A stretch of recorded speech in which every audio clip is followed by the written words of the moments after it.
and welcome back to Franklin Covey's twice weekly podcast on leadership with Scott Miller. That's me. I am your host. 6 years, 450 episodes taped, about 400 aired, where twice weekly on Tuesdays and Fridays, we curate what we hope are valuable conversations on video and audio to help make you a better leader. Franklin Covey, of course, the world's most trusted leadership firm, although based here in Salt Lake City. We are a global partner to organizations of every facet and style around the world with a global footprint, founded, of course, in part by Dr. Stephen R. Covey, who wrote the seminal book, The 7 Habits of Highly Effective People. Our mission and purpose is to help you achieve your own great purposes. We believe there is greatness in everyone, and this podcast is a small investment that the company makes on behalf of our clients and prospective clients worldwide. Each week, we have fantastic conversations with artists, creators, inventors, CEOs, entrepreneurs, celebrities, academics, you name it, people who are equally as invested in a broad variety of challenges we all face as leaders. And today, our guest is the communication expert, strategist, has worked in a broad variety of companies, and she has written a new book called The 7 Rules of Self-Reliance. Maha Abouelenein, welcome to On Leadership.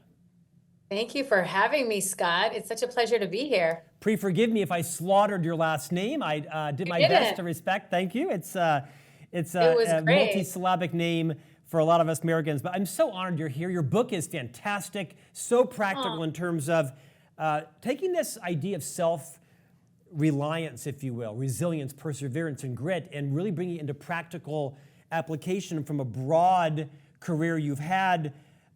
In fact, why don't we start there? Why don't you take a few minutes, rewind just a couple of decades, and maybe you could reorient some of the highlights of your career for all of our subscribers, viewers, and listeners around the world. Well, first of all, it's like I said, it's a pleasure to be here. My name is Maha. I'm born and raised in Minnesota. I lived in Minnesota up until I was 27. I worked at General Mills doing sports marketing for brands like Wheaties and Betty Crocker and Cheerios. And then I ended up moving to Egypt when I was 27. And I spent 23 years in Egypt and Dubai. Head of communications at Google, ran communications and launched Netflix in the Middle East, worked for the ruler of Dubai. I built Weber Shandwick, a global PR firm, 18 offices in the Middle East, was the founding managing director of the Cairo office, and worked in telecoms, launching mobile networks and ISPs, internet service providers in the Middle East, when the internet and mobiles were just entering the market. And one really fun fact, which we haven't discussed, is I met Stephen Covey and I hosted him in Egypt. And we did a big event for him when he came. And I forgot that when I just remembered now that we did meet and he did come to Egypt. Anyways, I moved back to the US in 2020 during the pandemic. I help high net worth individuals, CEOs, and companies tell better stories, build their reputations, work on their internal or external communications, and help people build their personal brands, which is something I'm super, super passionate about. And I think everyone needs to be obsessed about. Okay, one of those was not like the other. I heard Minnesota, and then I heard Minnesota. Egypt and United Arab Emirates together. How does a small town girl from Minnesota crush it in the Middle East? Yeah, it's actually a crazy story. Both of my parents were 100% Egyptian. They moved to the US to go to school, ended up spending about 40 years. They didn't plan to be in the US that long. My mother suffered from MS and wanted to go back to Egypt after raising me and my sister, and then we became adults. So I moved back to Egypt really for personal reasons. And then I decided to build a career there and build a life there. And 15 years in Egypt, 8 years in Dubai. Incredibly lucky to be at the region when it was thriving, economic growth. Internet became a catalyst for change in the Middle East and North Africa. And I got to be in the front seat and center of all of that. And then moved back during the pandemic again, got to be a part of, learning how to navigate those waters and just super grateful to be back in the US. I do spend a ton of time still in the region going back and forth, but I'm back home in Minnesota.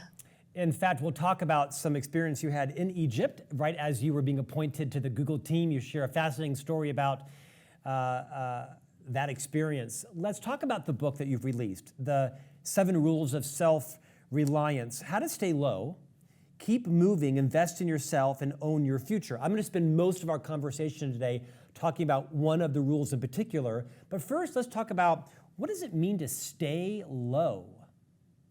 Yeah, so the concept of stay low, keep moving, which is actually the number one rule of the book, is a military term that I had heard. And it means basically you're on your front, on your stomach, and you're trying to stay low so you can avoid getting hit by arsenal.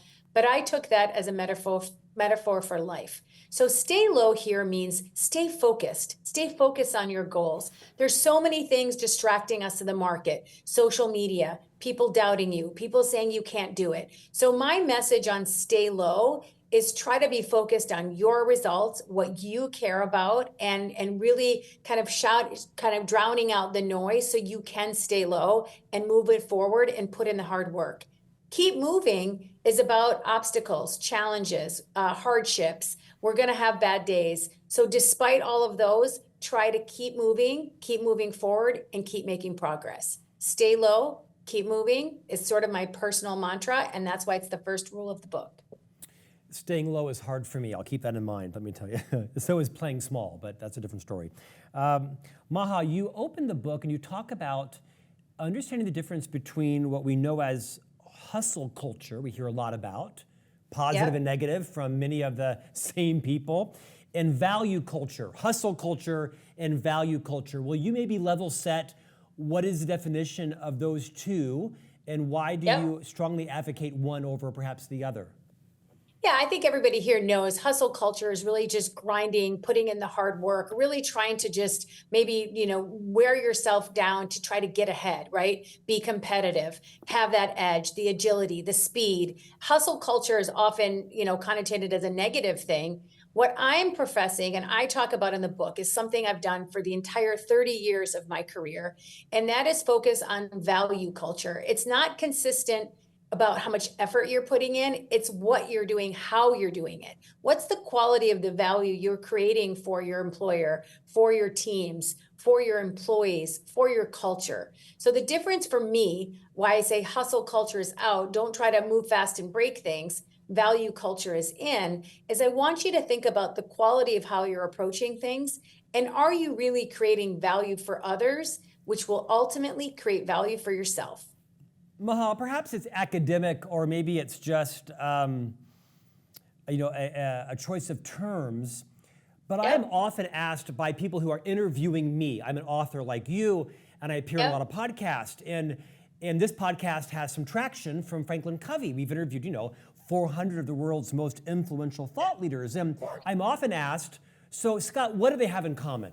And I say, oh my gosh, work ethic. I mean, whether they are, neuroscientists or actors or politicians or inventors, what they all have in common is it was really their first book that broke out. It was their 5th book. It was their 3rd TV program. It was their 5th enterprise. And what they have in common is an indefatigable work ethic. Maybe you might want to call that hustle culture, maybe not. But they've also then found, I think, value in creating something of value. They seem to me like they really are lockstep. I don't know any of these people that got to where they were by not grinding out sometimes decades of hard work to then earn the right to launch into value culture. I'm guessing we're saying similar things.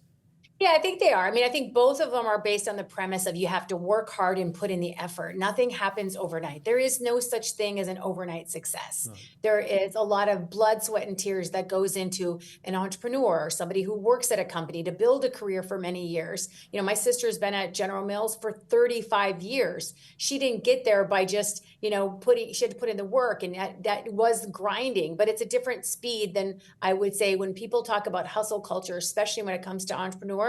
It's associated a lot with like burnout and killing yourself to like chase down every tennis ball. And what I'm saying here is put in the hard work, put on the effort, but focus where you can bring the most value and where that brings the most value to the other parties, not just yourself. Beautifully said. Your book is 7 Rules of Self-Reliance. Of all your experience, you've had a remarkable career across the Middle East and here in the US. Why of all topics was this the focus that you chose to kind of pour your soul and heart into? It's such a great question. The term self-reliance is kind of not something that a lot of people talk about, because when people look up or Google self-reliance, they think independence, not needing other people, doing things alone. And I'd like to rebrand or redefine self-reliance. I feel like this can be a superpower for you. Having a good self-reliant mindset or having these rules is what I'm trying to help people practice, is investing in yourself and betting on yourself. So things like investing by learning things and knowing things, relying on myself to have knowledge. I don't want to be left behind because I don't know things. But you know what? I can rely on myself to acquire that knowledge because most of it's on the internet and it's for free. Or I can learn from people, which is also for free. So trying to give people those ideas of thinking about what are the things you can acquire? What skills can you have for today's marketplace that will allow you to become relying on yourself? So not only can you become powerful and empowered yourself, but bring that value and that power to others. And that's what I'm trying to profess here, is try to make yourself so strong with skills, experience, knowledge, and relationships that you become valuable and indispensable to others. Rule number 1, stay low, keep moving. Rule 2, be a value creator. Rule 3, don't be a waiter. Rule 4, unlearn, relearn, and invest in yourself. Rule 5, where we're going to dive deep in today, think of your reputation as currency. Rule 6, be a lifelong player. Rule 6, be a long-term player. Rule 7, live with no regrets. Before we go to Rule 5, where I want to spend most of our conversation, let's talk about Rule 3, don't be a waiter. Yes. How did that make it to your top 7 list, and what does that mean? I think oftentimes, and this is another reason I want people to think about self-reliance differently, oftentimes we are waiting for permission from others to do the things that we want, or we're outsourcing decisions that we know best what's best for us to other people. So don't be a waiter is like, don't wait for people to give you that opportunity. Don't wait for someone to create and open a door for you. You have the skills, the power, the experience, the relationships to go do it yourself. And somebody called me a waiter. Somebody said, oh, you're waiting for Mr. Right. You're waiting for your boss to give you that project that's going to make you a rock star. You're waiting for something imaginable to happen to bring your dreams to life. And I thought about it. I'm like, you know what? I am a waiter. I actually can create the things I want to see in my life. And because of the internet and because of access to information and people now, everybody has the power to go create the things that they want. They don't need to wait. And they don't need to wait for permission from others, fear judgment of others. They can take those decisions and make those priorities happen for themselves. You know, Scott, nobody's going to put you at the top of your priority list like you. So trust your judgment, trust yourself. You can do these things. And that's that whole premise of that rule. And it gives you the tips on how to actually do it, to go from being a waiter or thinking, am I waiting for things? Or can I go create those things? Extraordinary chapter. I took lots of notes in it. Let's talk about rule number 5. Think of your reputation as currency. Something happened in the Middle East on January 25th, 2011. You tell a great story about it, including the serendipity with your own career choice. Take a few minutes, if you will, and walk us through that experience, and how does it kind of serve as the anchor story in rule number 5, think of your reputation as currency? Yeah, so it is 2010. I am living in Cairo. I have my own business. I'm an entrepreneur. I do strategic communications for companies, mostly American companies, the General Motors, the Coca-Colas, the McDonald's, who want to do PR in the Middle East. And Google knocks on my door and says, hey, we'd love to offer you a full-time job to come join the company as head of communications and public policy in the Middle East out of Dubai. And I'm living in Cairo. And at the time I was like, I love my life as an entrepreneur. I got a great gig. I have my own team. I control my hours. I'm loving my life. Why would I leave my setup to go join a company, even though it's Google and it's like the best, most best place to work in the world? And I really wasn't, at the beginning, I was not really interested in leaving my team as an entrepreneur and becoming an employee of a company. But after I'd spent some time learning about Google and how they work and what they do, and I thought this might be a good opportunity to use Google's resources and help them expand in the Middle East and have a driving seat in helping them build their narrative in the region, get more businesses online, get more people have access to information in Arabic. If you put your website or your company on the internet, you have access to sell more. So that could mean economic opportunity. So it could have a lot of big contributions to society, to knowledge, to the economy. And so I talked to Google about this position and role, and I ended up accepting the job the day the Arab Spring erupted in Cairo, which, unbeknownst to me, the morning I accepted the job, by the end of the day, I would be in the middle of that story. Even though I had just accepted the job, I wasn't an employee of the company. It takes time to get a contract and everything. Very long story short, I ended up joining Google as a contractor until my employment agreement was done. And you think about a global story like that happens, and Google, one of Google's employees was one of the people who was one of the anonymous organizers of the Facebook page that called for the protests. And I feel like it was an extraordinary time to learn from one of the biggest tech global companies in the world how they approach reputation. Like, they care a lot about reputation. They think a lot about how do we treat people? How do we serve people? How do we make sure that our employees understand the company's values? How do we make sure we're consistent across the board? And I got a really good, playbook from understanding Google's approach to reputation, and they're one of the best in the world when it comes to things like that. And I took that as a big lesson for me on how to think about reputation. Like, it is your currency. You can have the best sales, the best marketing, the best supply chain, the best prices, the best product, the best service, but if you don't have a good reputation, people won't do business with you. And I really spend a lot of time, especially with cancel culture and the internet, thinking about reputations don't only matter for companies, they certainly matter for people. And that's what I started thinking about, the concept of the personal brand, i.e. your reputation. So I'm going to talk about cancel culture in a moment, but indulge me. I'm going to use me as a case study for a moment, because I think as people become thought leaders and authors, and they have podcasts and blogs and LinkedIn posts, they also are building their brand, their thought leadership. To your point, everyone, of course, has a brand, intentionally or unintentionally, accidentally or methodically. Take someone like me, right? I've written several books and I have a rising public profile on social media. This podcast certainly has launched me into some Reddit vitriol. I swear Reddit exists because of my lack of interviewing skills. But what's interesting is now every week I'm starting to become a little more aware of an imposter Facebook account, or a fake Instagram account, or someone posing as me that's now using my currency or my reputation or my brand, or even more so, people that are using AI to write a document, an article, a cover letter in Scott Miller's voice drawn from his 400 on leadership interviews, or my iHeartRadio program, or my Inc. column, and they're sending it to me saying, hey, look at the AI cover letter I wrote in your voice from and it's happening to little old Scott Miller.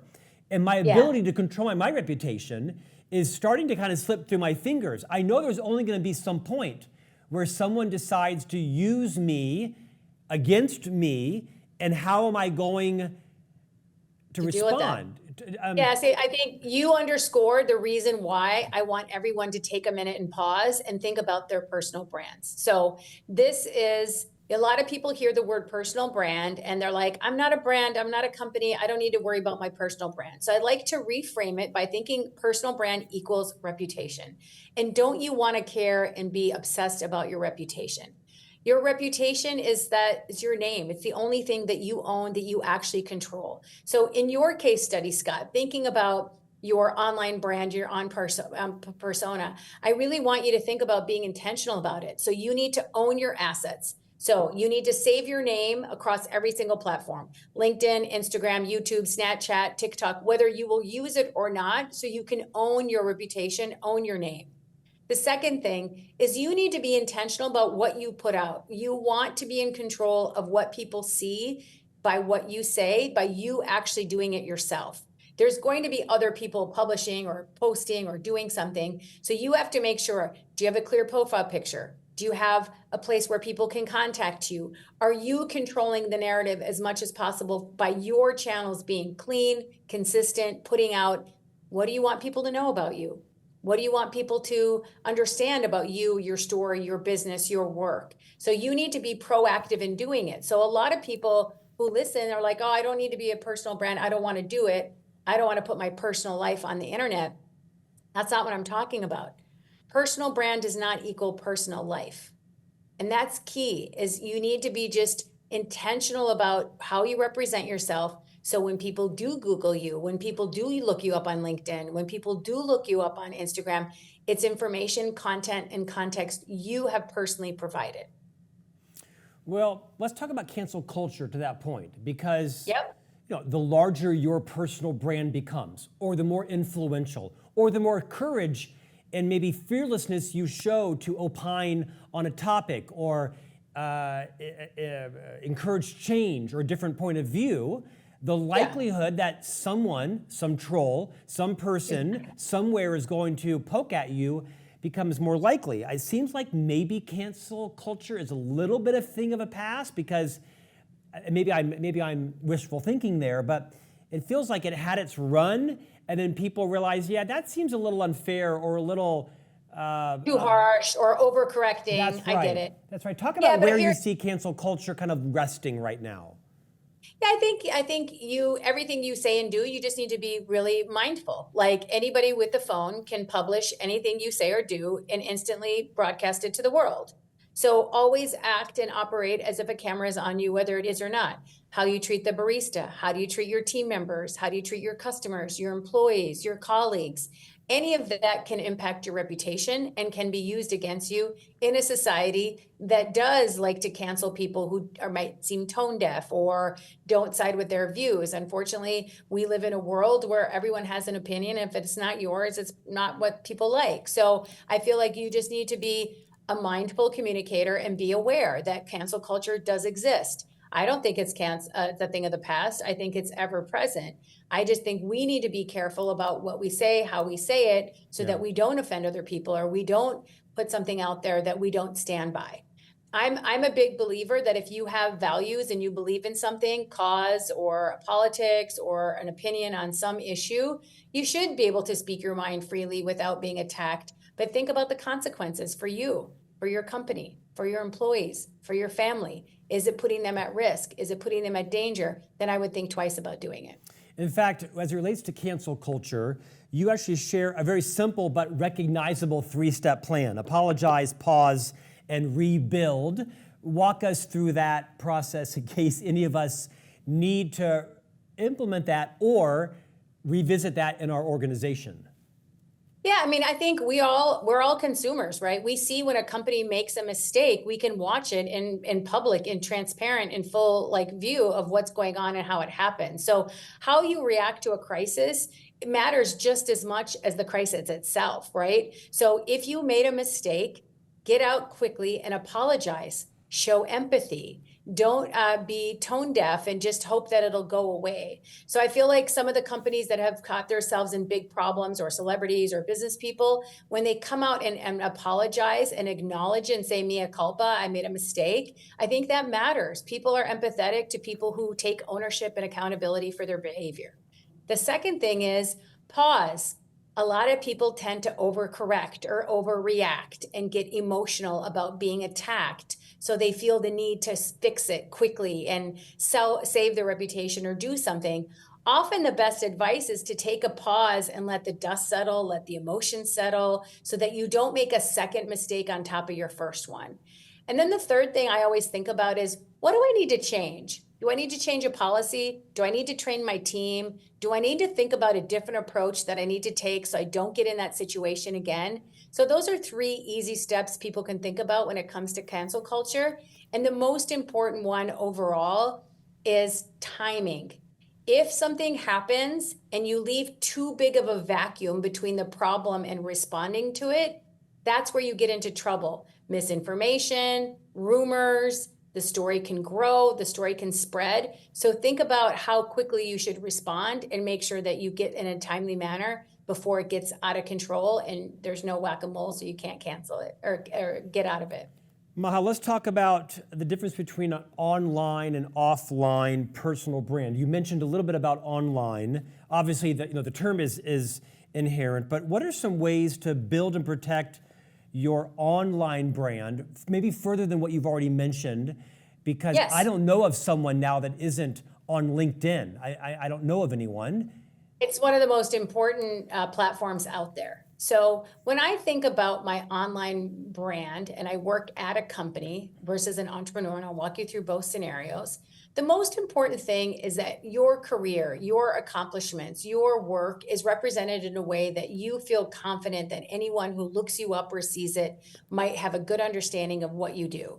Clear profile photo, talk about some of the events you're speaking at, talk about some of the work you've done that you're proud of, comment on other people's posts, and really be a contributor to the conversation, not just a bystander or an observer. So I would get engaged, maybe share an article that you like and why do you like it, maybe share a video or a talk you saw. So if you're going to build your online brand, it's not something you need to do every single day because a lot of people are overwhelmed by that, but do something you can do consistently and is in line with your values of what you care about.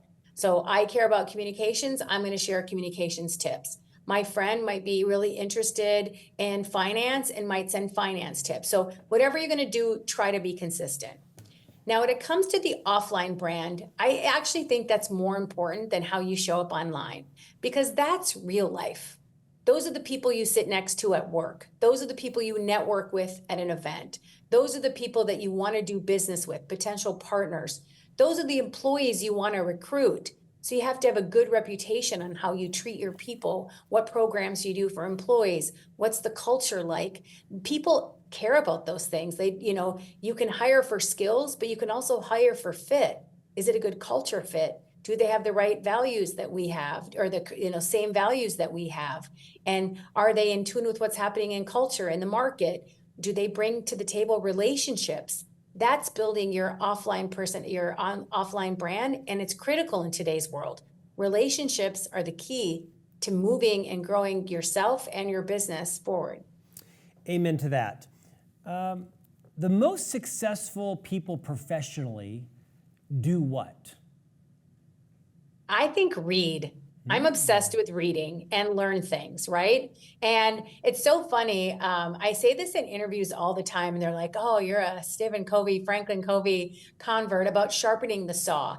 I live it. I do it. Like, I think the one thing that can make more people self-reliant is if they learn things and they can acquire knowledge from multiple resources. You can read books. You can attend online workshops. You can go to YouTube. You can listen to podcasts. So I think leaders are readers. And I feel that learning is the thing that, makes us stronger and better and, keeps me on my toes. And if I feel like I'm learning, I'm growing. And if I feel like I'm growing, I'm able to add more value, not just to my clients and my team members, but to myself. People who are the most peaceful, happy, content, do what? Think what? Sleep. Sleep. I think sleep is, yeah.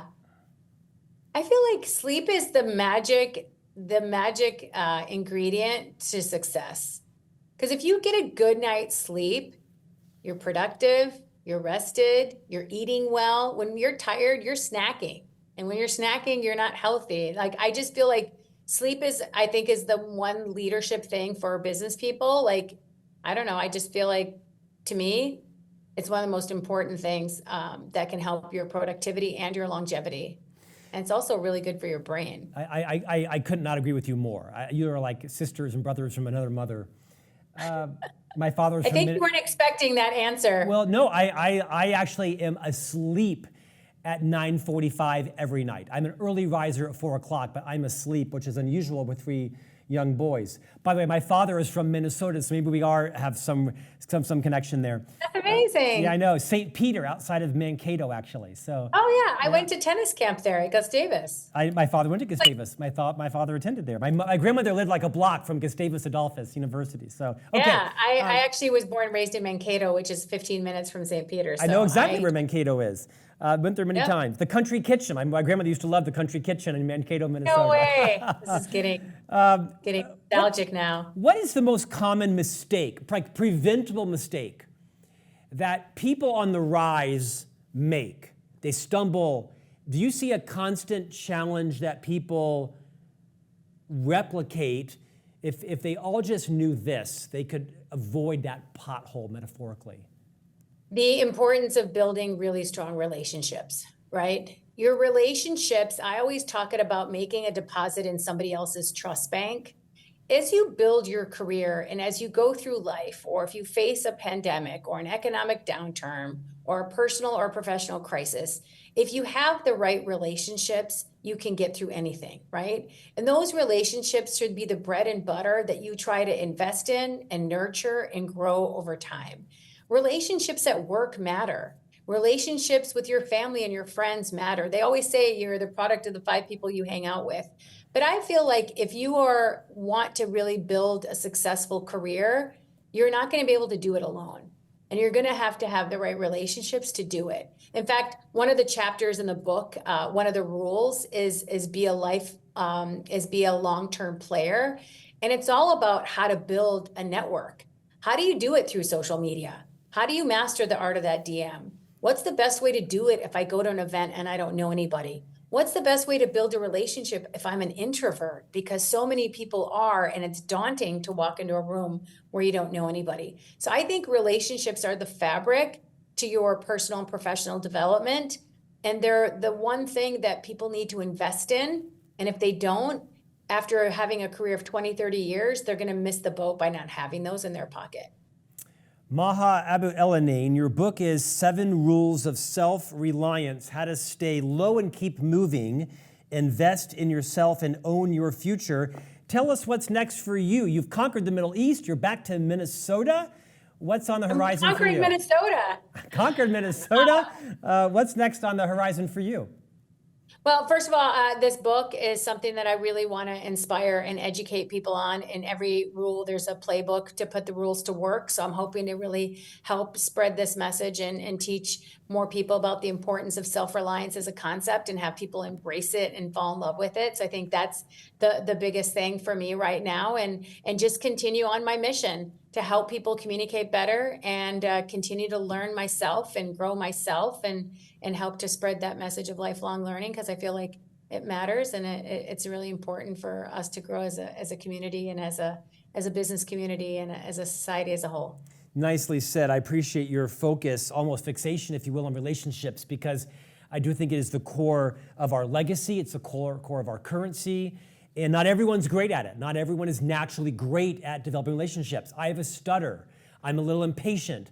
I'm uncomfortable with silence. I don't always say the right thing. And for anyone who might be relating to that, your book is a great reminder and guide on how to build your reputation and how to invest in others as well and build that currency of your reputation, your brand, and your relationships. Thanks for joining us today. You're a class act. I appreciate the conversation. Scott, I appreciate being here today with you. And we'll see you back here next week for another conversation on leadership.